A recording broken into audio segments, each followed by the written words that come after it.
Youth Congress സംസ്ഥാന president Rahul മാങ്കൂട്ടത്തിലിനെ Vanchiyoor കോടതിയിൽ എത്തിച്ചിരിക്കുന്നു police. ഇപ്പോൾ അതിന്റെ വിശദാംശങ്ങളിലേക്കാണ് നമുക്ക് പോകാനുള്ളത്. MG പ്രതീഷ് വിവരങ്ങളുമായുണ്ട്. നമുക്ക് രണ്ട് ദൃശ്യങ്ങൾ ഇപ്പോൾ പ്രേക്ഷകർക്ക് സ്ക്രീനിൽ കാണാം.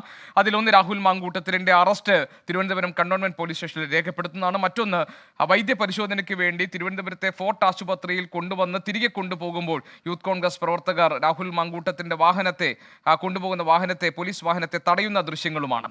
നമുക്ക് MG പ്രതീഷിലേക്ക് പോകാം. പ്രതീഷ്, രാഹുലിനെ ഇപ്പോൾ വഞ്ചിയൂർ കോടതിയിൽ എത്തിച്ചിരിക്കുന്നു അല്ലെ? വിവരങ്ങൾ പറയൂ. ഗോപികൃഷ്ണൻ അല്പസമയം മുമ്പാണ് രാഹുൽ മാങ്കൂട്ടത്തിനെ വഞ്ചിയൂർ കോടതിയിൽ എത്തിച്ചത്. രാവിലെ മുതൽ അടിമുടി നാടകീയമായിരുന്നു രാഹുൽ മാങ്കൂട്ടത്തിന്റെ അറസ്റ്റുമായി ബന്ധപ്പെട്ട്. കാരണം പുലർച്ചെയിൽ വീട്ടിൽ നിന്ന് വിളിച്ചുണർത്തി അറസ്റ്റ് ചെയ്യുന്നു. ആദ്യഘട്ടത്തിൽ കന്റോൺമെന്റ് പോലീസ് സ്റ്റേഷനിലേക്ക് എത്തുമെന്ന് അറിയിച്ചിരുന്നു. പിന്നീട് അത് AR ക്യാമ്പിലേക്ക് എത്തുമെന്നാണ് പിന്നീട് ലഭിച്ച വിവരം. പക്ഷേ AR ക്യാമ്പിൽ എത്തിക്കാതെ രാഹുൽ മാങ്കൂട്ടത്തിനെ പത്തനംതിട്ട അടൂരിൽ നിന്ന് നേരെ കന്റോൺമെന്റ് സ്റ്റേഷനിൽ എത്തിക്കുന്നു.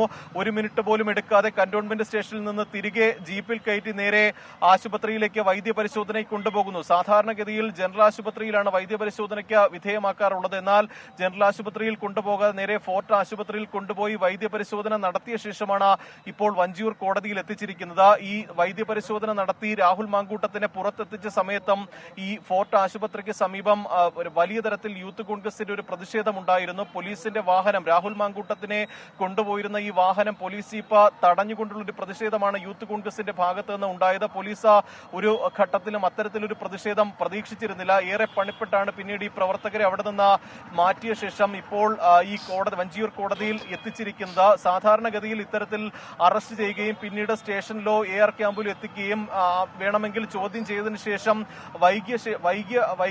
വൈകിയോടെയാണ് പിന്നീട് ഈ വൈദ്യപരിശോധനയ്ക്ക് വിധേയമാക്കുക. പക്ഷേ തിടുക്കപ്പെട്ട ഈ നടപടികൾ പൂർത്തീകരിക്കുന്ന പോലീസ് തിടുക്കപ്പെട്ട എല്ലാ നടപടികളും പൂർത്തീകരിക്കുന്ന ഒരു കാഴ്ചയാണ് നമുക്ക് ഇവിടെ കാണാൻ കഴിയുന്നത്. നേരത്തെ തന്നെ ഇതുമായി ബന്ധപ്പെട്ട കേസ് രജിസ്റ്റർ ചെയ്യുകയും ആ കേസിൽ 4ാം പ്രതി രാഹുൽ മാങ്കൂട്ടത്തിലുമാണ്. പക്ഷേ ഇതിൽ കൂടുതൽ ചോദ്യം ചെയ്യേണ്ട ഒരു ആവശ്യമില്ല എന്നതാണ് പോലീസ് തന്നെ നൽകുന്ന വിശദീകരണം. നേരത്തെ രാഹുൽ മാങ്കൂട്ടത്തിൽ ഉൾപ്പെടെ പ്രധാനപ്പെട്ട 30ഓളം കോൺഗ്രസ് നേതാക്കൾക്കെതിരെയും കണ്ടാലറിയാവുന്ന 300 പേർക്കെതിരെയുമായിരുന്നു കന്റോൺമെന്റ് പോലീസ് കേസെടുത്തിരുന്നത്. പക്ഷേ 4ാം പ്രതിയായ രാഹുൽ മാങ്കൂട്ടത്തിനെ തിടുക്കപ്പെട്ട ഇപ്പോൾ പോലീസ് അറസ്റ്റ് ചെയ്തിരിക്കുന്നു. ഇത് പ്രതികാര നടപടിയാണ് എന്നതാണ് പ്രധാനമായും ഇപ്പോൾ ഉയരുന്ന വിമർശനം. ഒപ്പം ഇത്തരത്തിൽ വീട്ടിലെത്തുകയും വീട്ടിൽ കിടന്നുറങ്ങുകയായിരുന്ന ഒരാളെ വിളിച്ചുണർത്തി ഈ ബന്ധുക്കളുടെ ഇടയിൽ നിന്ന് അറസ്റ്റ് ചെയ്തുകൊണ്ട് പോകുന്ന നടപടി ഒരു തരത്തിലും അംഗീകരിക്കാൻ കഴിയില്ല എന്നുള്ള വിമർശനം കൂടി ഈ ഘട്ടത്തിൽ ഉയർന്നു വരുന്നുണ്ട്. കാരണം കഴിഞ്ഞ ദിവസങ്ങളിലടക്കം രാഹുൽ മാങ്കൂട്ടത്തിൽ തിരുവനന്തപുരത്തുണ്ടായിരുന്നു, കലോത്സവം നടക്കുന്ന